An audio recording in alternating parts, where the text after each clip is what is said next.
দেশের 90% বৈদ্যুতিক যান অবৈধভাবে চলাচল করছে। অনুমোদনহীনভাবে তৈরি হওয়ায় বাড়ছে দুর্ঘটনা।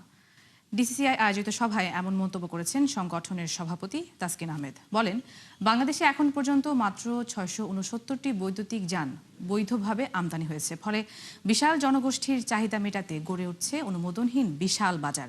এ সময় ভারত ও চীনের উদাহরণ টেনে খাত সংশ্লিষ্টরা সঠিক নীতিমালা প্রণয়নের দাবি জানান। বলেন, জ্বালানি সংকটের কারণে সঠিকভাবে এই খাতের বিকাশ হয়নি। এছাড়াও দেশব্যাপী বৈদ্যুতিক যানের জন্য চার্জিং স্টেশন গড়ে তোলারও দাবি জানান আলোচকরা। সভায় বৈদ্যুতিক যান আমদানির ওপর চলমান শুল্ক হার কমানোর যৌক্তিকতা তুলে ধরেন আলোচকরা। দেশের মোট মোটর ভেহিকেলের মধ্যে নিবন্ধিত ভেহিকেলস আছে প্রায় ৬৭ লক্ষ কিছু বেশি, যার মধ্যে প্রায় ৭৪% টু হুইলার মোটরসাইকেল যানবাহন। এবং আশ্চর্যের হলো আজকের দিন পর্যন্ত সম্ভবত মাত্র 669টি নিবন্ধিত ইলেকট্রিক ভেহিকেল বাংলাদেশে এখন পর্যন্ত এসেছে।